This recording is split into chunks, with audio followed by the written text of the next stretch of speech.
What's up, kings and queens? It's your boy Dan from Daft Previews. I've got 3 picks that I've put down. Being transparent with you, I've only researched the first 3 games, but I'll take you through the 3 picks that I have.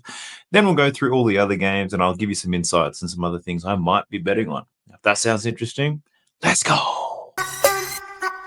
Sub to the channel cause your boy's getting busy. Coming to your line from the west side of Sydney. We've got the free picks and the juice and the daily. It's all free, you don't even have to pay me.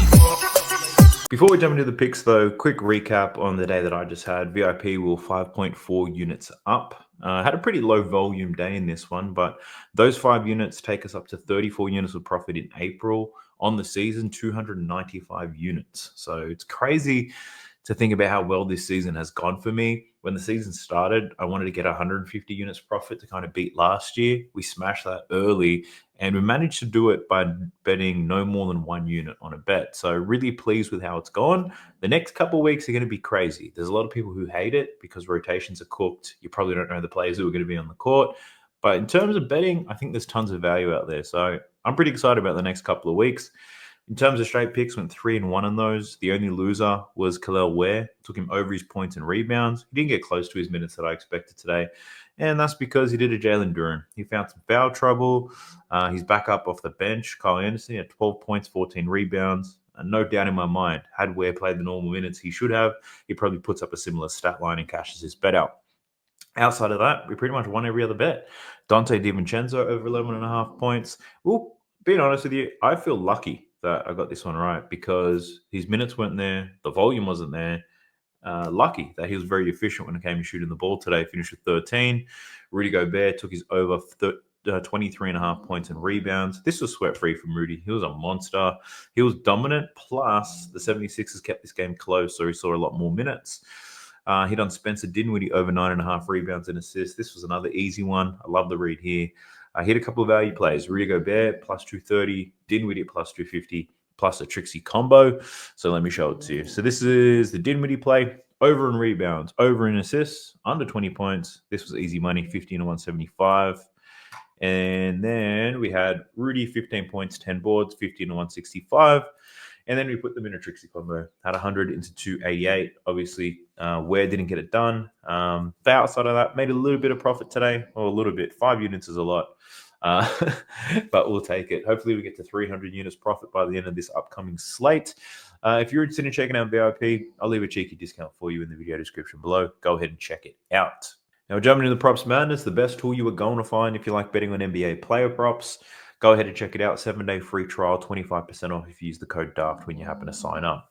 Now, I did tell you at the top, I did only research the first 3 games. And if you can see my screen here, these games are early as hell, especially for me over here in Australia. 3 a.m. for that Bulls game, 5:30 a.m. for the other 2 games. So I really spent a bit more time looking at those. So I've got bets in each of those games. The rest of the games, I'll take a deeper look into that in the morning. So I'll take you through the 3 bets that I do have, and then I'll give you some insights as well. So the first one, we're looking at the Bulls versus the Hornets. And in this game, I'm betting on Kobe White today. I like the over 23.5. Me being a greedy bastard, I'm just looking for 25 points plus money. In the majority of the games where he's covered the 23.5, he's hit 25 anyway. And the Bulls, they're playing really well right now. Now, especially like after this All-Star break, that's what I really honed in on here for Kobe White. So we're looking at his last 20 games where Kobe White has played. Actually, his last 20 games, if you just look at that, his last 20 games are all post the All-Star break. And he's over this line in 15 out of 20 games, which is brilliant. Averaging 26.6 points per game.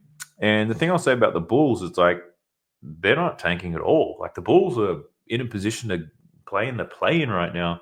And they've been delivering. They're 7-3 in their last 10 games. They're up against the Hornets, expected to win in this game against the Hornets. And if they do happen to win, Kobe White's going to have a lot to say about it.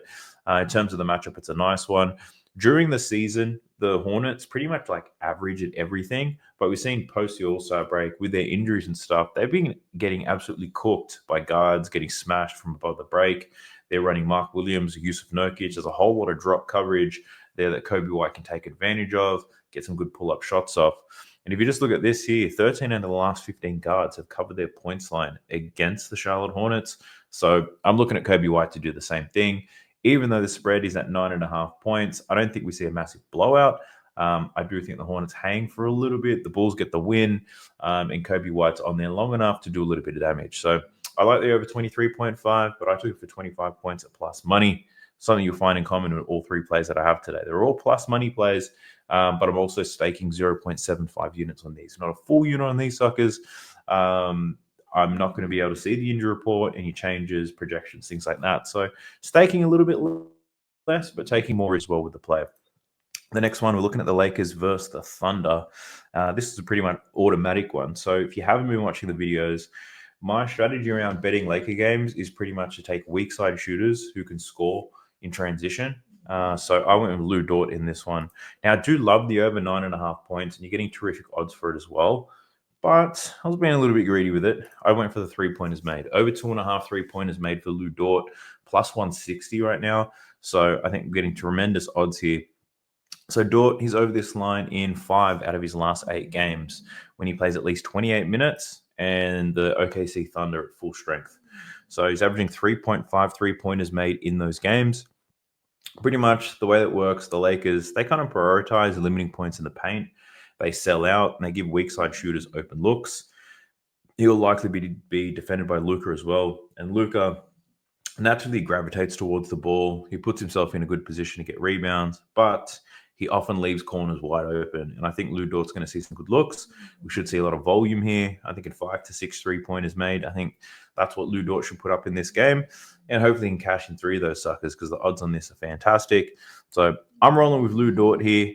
I do, obviously the points are a safer play, 9.5 points. He'll get some dump work done in transition, some baseline drives and stuff like that. But yeah, going for a little bit of value here, taking the 3-pointers. I like Lou Dort. I've cashed the same type of play a couple of games in a row now, from Buzelis to Aaron Naismith. It wasn't in the last game. Tari Eason had a good game shooting the ball. Podziemski as well killed them on the weak side. So a whole lot of weak side scorers. That's what I'm looking for against the Lakers. And Lou Dort probably scores the most on the weak side for this team. Him and probably Aaron Wiggins, I'd say. There's some good targets. They should have strong games. We've got the Raptors versus the Nets. And in this one, I'm going with Jacoby Walter. I've bet him a few times as a late because his minutes are excellent. So he's actually projected to play the most minutes for the Toronto Raptors. And Scotty Barnes likely plays, and RJ Barrett is playing. Jacoby Walter still expected to play more, which makes sense. The Raptors got nothing to really play for, so they're committing to developing the younger players. Emmanuel Quickley is not here as well. So Jacoby Walter, these are his games without Quickley, but these are his games without Quickley when he plays 28 minutes. I'm obviously just looking at the assists. You can catch a 1.5, but the odds for that are juiced to the max. So I took Jacoby Walter for three assists. I think I got that at plus 190 or something like that. Like, excellent odds here. He's hit this in every single game without Emmanuel Quickley this season, where he plays at least 28 minutes. He's projected to play more than 30. The hit rate's fantastic. Plus, he's up against the Brooklyn Nets. Good matchup to get assists. They give it the most assists around the basket, which is where Walter gets the majority of his assists. He played them 2 weeks ago, had 6 assists without Emmanuel Quickley in the lineup, and he played 30 minutes. So should play 30 minutes. I'm not saying he gets 6 again. I'm only asking for him to get 3, which he's done so in every single game without Emmanuel Quickley when he gets more than 28 minutes. So hopefully he delivers on that. I think the odds are fantastic for it, but they're the 3 bets that I do have down. I've got them in a parlay as well. I've got a quarter unit on those 3, getting terrific odds for them. The good thing is I don't have to sweat any of these bets out. I think by the time I wake up, a lot of these games will be close to finish, and hopefully my slips be green. Pumping the brakes to ask you to like the video, subscribe to the channel. I've received a few questions around Playerprofit. I shared that on a video a couple of days ago. I'm still playing it. I'm still alive. I'm close to getting to phase 2. Hopefully you've tried it out. If you haven't, what Playerprofit is, it's pretty much where you pay a small challenge fee and you get access to a larger bankroll. For people who don't have the bankroll to bet bigger when it comes to sports betting, or if you're limited to only doing parlays on DFS apps and stuff like that, you can play on Playerprofit. It's available in all 50 US states, 195 different countries. You pay a small fee, $30. You get access to $1,000 to bet with. If you stay profitable, eventually you'll get funded. And then from that point, once you're funded, you get 70% of the profit that you make. So it's a great way to make some extra cash. I also love the challenge of it. You get certificates as you level up and get funded and move through the phases. So it's pretty cool. But be sure to check out Playerprofit. I'll leave a link to that down below. You'll get 10% off any challenge if you use my code as well. But outside of that, let's go through the rest of the games. I haven't seen these before, so I'll be reacting to a lot of these for the first time. Hopefully, it's insightful for you. If not, let me know in the comment section. But let's go. All right, the first game we're looking at is the Washington Wizards versus the Boston Celtics. We've got a massive spread, I imagine, in this game. Yeah, 19.5 point spread. So there's a likely blowout. Jaylen Brown, Jason Tatum, they're both game time decisions. I don't know why they would play in this one. So be tough to take a bet now. Although you could take a bet anticipating them being out. But at the same time, there's no lines for Peyton Pritchard, Sam Hauser. Any of those guys would probably see a big bump anyway. So, but we do know that Porzingis is playing. Porzingis up against his old team. Didn't play very well against them earlier this season, but he only played 11 minutes, I guess. So Porzingis in the first quarter at 6.5. No, I'm not interested in that. So for Boston, I'd probably have to wait till the morning. I will be out before that game, so I'll be able to dive a little bit deeper into that then. And for this Washington Wizards team, Jordan Poole's got a good matchup, but Jordan Poole is seeing less minutes in each and every game. He's projected to play about 27 minutes in this one. He's got a good matchup to score some points against Boston. I'm not saying he does, but he has covered this line in 3 consecutive games against them. The Wizards lost every single game. So good matchup for Jordan Poole to score some points. He has been putting some points up lately as well. But I don't know. Who's brave enough to bet on Jordan Poole these days? He likely goes over anyway. We'll see. But outside of that, nothing here catches my attention. We've got the Spurs versus the Blazers next. And for Portland, we've got Simons, Kamara, Denny Advia, all game time decisions, as well as a lot of guys on the bench. So Portland, I'd encourage people wait to see until those lineups are finalized. If you can't wait and you've got to get some action down, well, Denny Advia's lines are high as hell. I think it's likely that he plays, but man, he's been crushing it lately. I've only bet on him a few times since he's been killing it. But if it was to bet anything, it'd probably just be the rebounds for Denny Advia, 8.5. He's been killing it. If he's good to go, he'll get at least 35 minutes. And Shaedon Sharpe as well. Shaedon Sharpe's been seeing a ton of minutes. Had a bad game in his last one, but there's no lines available for him yet. So we're going to have to wait there. And for the Spurs, Jeremy Sohan is out. So that means there's not too many backup bigs. Charles Bassey barely plays. So Bismack Biyombo could get some game time here. But yeah, up against Portland, Donovan Clingan.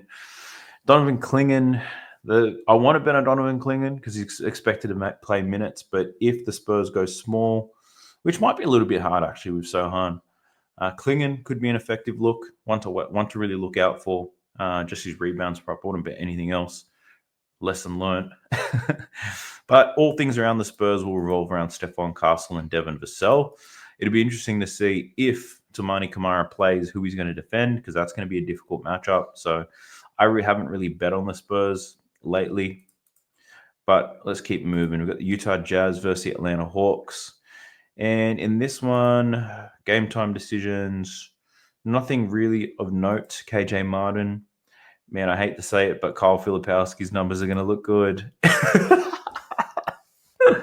The last 2 times I bet on Kyle Filipowski, he's just given me absolute headaches, nightmares, heart attacks.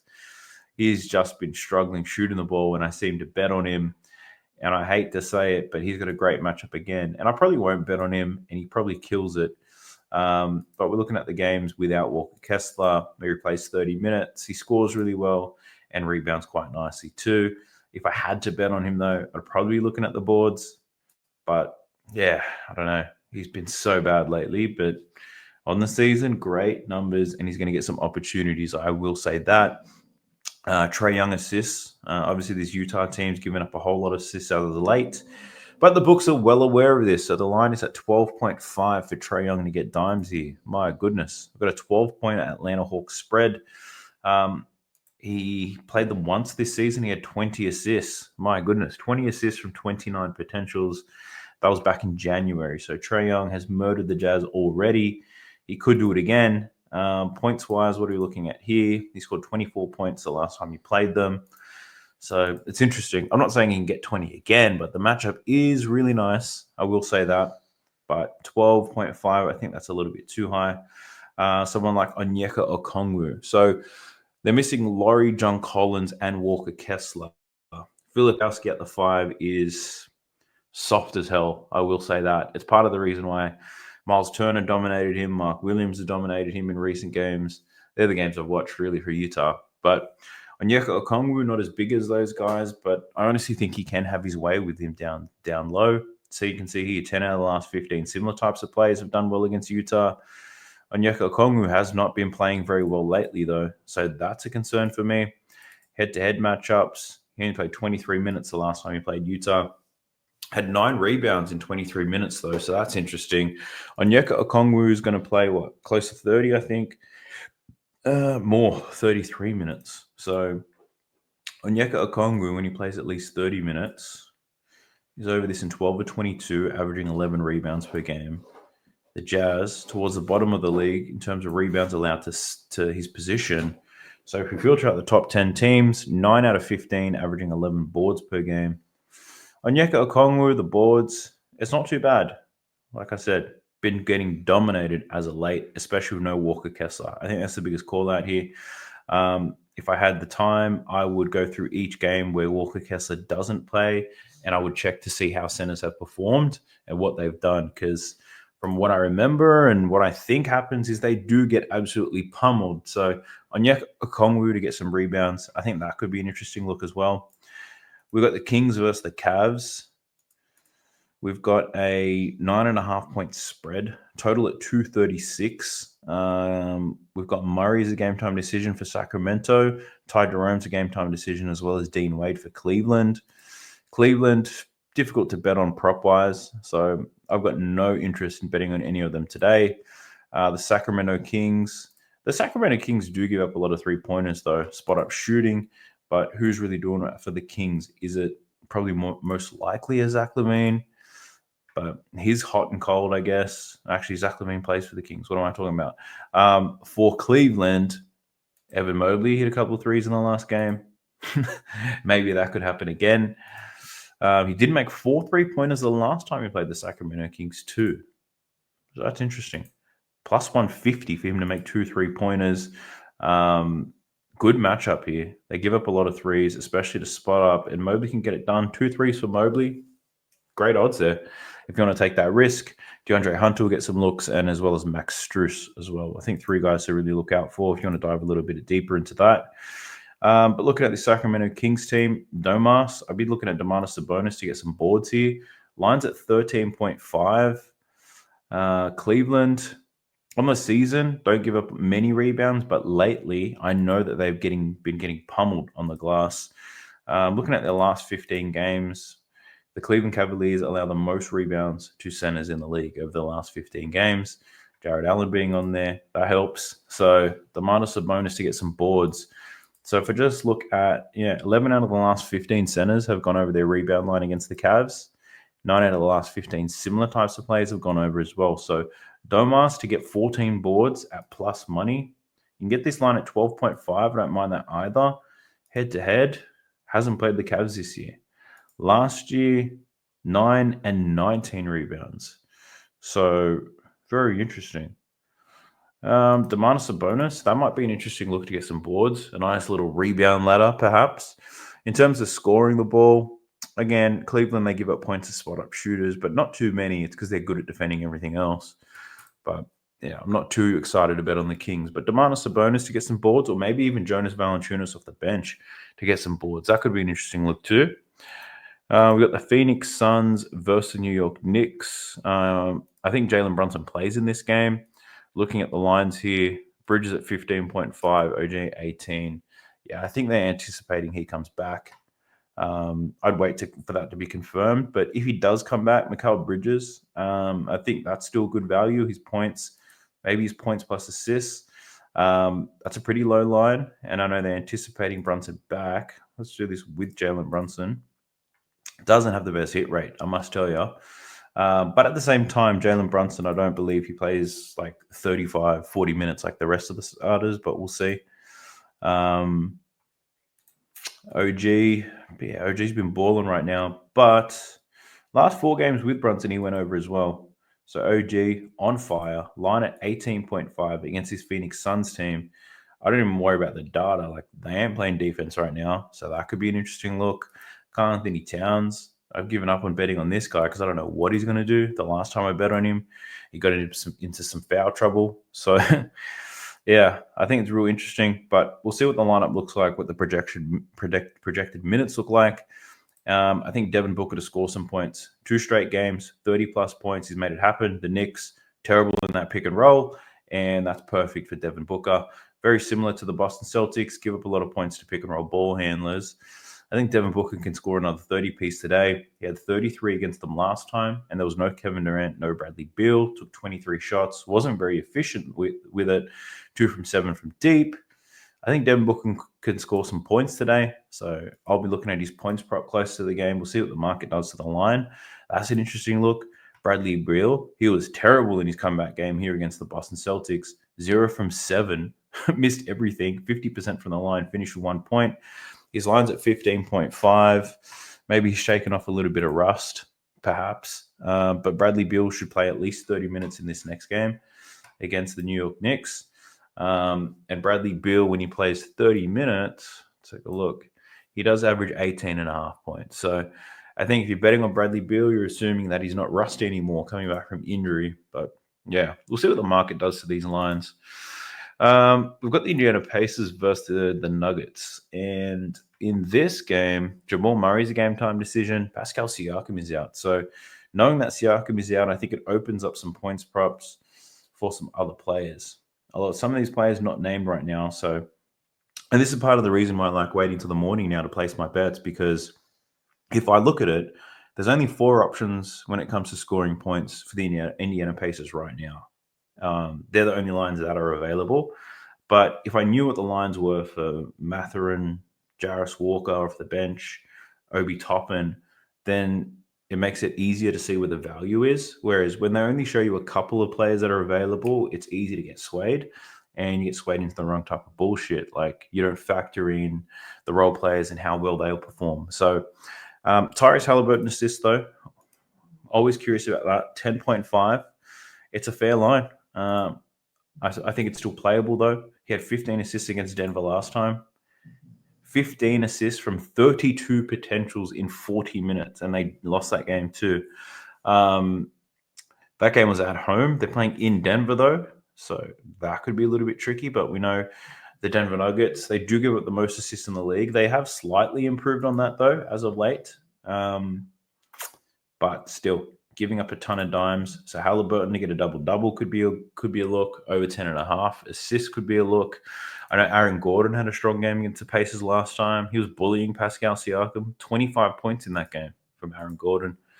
11 from 17. Super aggressive, but Aaron Gordon, yeah, he's strung a few games together. Projected to play 33 minutes. So Aaron Gordon's probably back. He's got an okay matchup to score some points, but I just think he's a walking mismatch right now. I don't think the Pacers really have anyone at his size.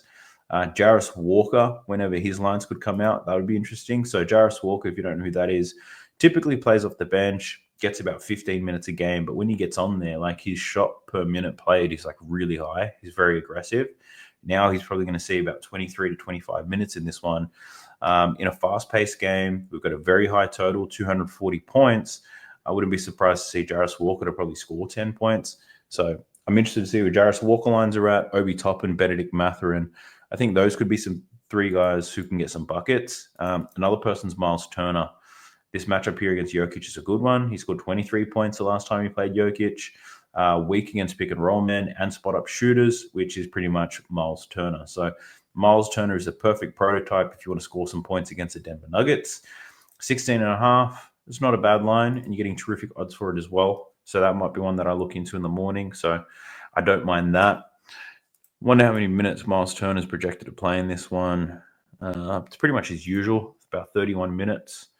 So if we look at game 3, plays at least 28 minutes. Yeah, it's a decent hit rate. But with players like Miles Turner, it's not necessarily about the minutes. A lot of it has to do with the matchup. So if we look at teams who don't defend the pick and roll very well, if we look at teams who aren't the best at limiting points above the break, and then if we look at points allowed to centers, if we remove the difficult matchups from here, and then we look at the minutes of Miles Turner, the hit rate's not that great. So it must be very dependent on the Jokic matchup, perhaps.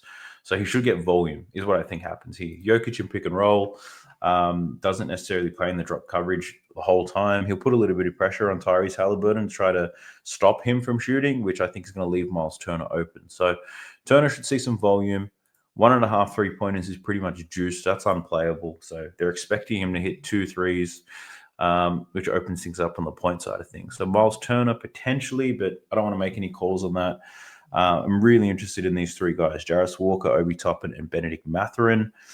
And for this Nuggets team, you've got to look at Nikola Jokic. A triple-double could be on. Last time he played the Nuggets, only had the Pacers, 18 points, 19 assists, 9 rebounds. So the Dimes, his assists are at 9.5, and he hasn't really been in the mood to get too many assists as of late. Been scoring a whole lot of points, though. I will say that. This Pacers team has nobody who's really going to stop Nikola Jokic. So, yeah. Sometimes it's hard to know what type of mood he's going to be in, but as of late, for the last month, just been scoring like a crazy man. So Nikola Jokic should be able to get some buckets today. High-scoring game. Game should be close enough for him to see his full set of minutes. But we'll see what the market does to this line, and if it moves, it moves. The Houston Rockets versus the Golden State Warriors. So that'd be a nice matchup. These teams close to full strength. The Houston Rockets waiting on Jabari Smith. He's a game-time decision. Steven Adams might play 20 minutes off the bench, so his rebounds could be a good look. Line's probably at 5.5, 6.5. We'll see when that happens. But, what am I thinking here? The Rockets. For Steph Curry. Steph Curry's been balling. Absolutely balling right now, but the Rockets not playing too bad themselves. The Rockets don't allow too many threes, but they do allow some points in the pick and roll, which is where Steph Curry scores a lot of his points. Played 2 games against the Rockets this season, 19 points in one, 27 points in the other. Played similar amount of minutes, took the same amount of shots. Just one game he got to the free throw line. That was on the road at Houston. So nothing screaming out for me in terms of Steph Curry. Who else could there be? Podziemski. He's been killing it lately. One of the weak side kings against 2 teams who give up points to weak side shooters, the Lakers and the Nuggets.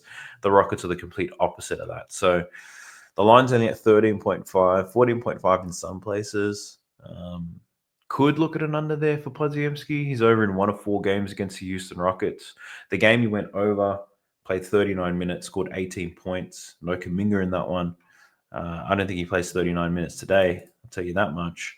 But, he's on fire right now. And we're not really seeing a high line because he's been killing it either. So the book's probably a little bit switched on in that regard.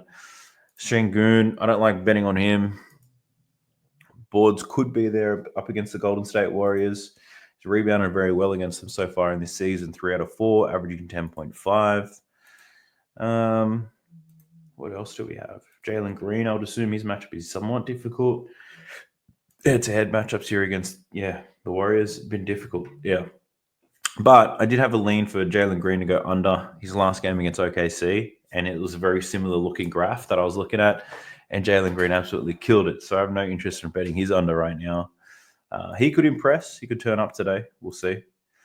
Jabari Smith, I want to wait for the news on that because that's going to impact a few people in their front court. But looking at Houston, I'd probably most be interested in Steven Adams to get some rebounds, if I'm being honest with you. For this Golden State Warriors team, nothing's jumping out to me. Surface value, I probably have to dive a little bit deeper. The last game is the Milwaukee Bucks versus the New Orleans Pelicans. And in this one, Milwaukee, pretty much the same lineup they have been putting out. It looks like that will continue to happen. Jose Alvarado's a game-time decision. So for the Pels, Elfrid Payton, when his lines come up, his assist could be a look. Natural playmaker. So he could be somebody. Golden State. For Giannis, Giannis been doing everything as of late. His assists been coming through. He's hit a triple-double in 2 straight games. Whew. Giannis get a triple-double again? Surely. He's got a really soft matchup here against the Pels. It's a 9-point spread. You'd be foolish. Well, not foolish, but would it be foolish not to do it, I'm thinking about it. Why not? Hasn't played the Pelicans so far this year. It is a 9-point spread, but the Bucks haven't really been blowing teams out, have they? Like, they're kind of keeping it close. The 76ers, 13-point win, but that was pretty much close for the majority of the game.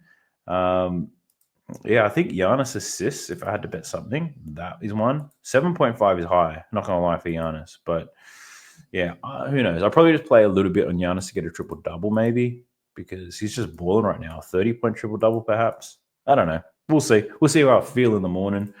Brook Lopez, Brolo, he's got a pretty good matchup here against the Pels. But Brolo's got them old legs. This is a back-to-back game too. I forgot to mention that. Back-to-back. They just played Miami. Now they're versing the Pels. So, yeah, that's something that's going to require a little bit more of a deeper dive. But, yeah, there's not many players that are available in that game anyway. So, yeah, we'll see. We will see. So I'm going to wait till the lineups are finalized. Not even finalized. I just want more information on the injury report, and I need the lines for a lot of these bench players, because right now I think that's where a lot of the value is, getting on some of these guys on the bench. But, hey, we'll see what happens. We've got a large slate of games. I do wish you guys the best of luck. I appreciate it if you made it this far in the video. Like, subscribe, all that good stuff. Leave me a comment down below for the algorithm. Wish you the best of luck. Let's green out, baby. Let's go. Sub to the channel cause your boy's getting busy. Coming to your line from the west side of Sydney. We've got the free picks and the juice and the daily. It's all free, you don't even have to pay me.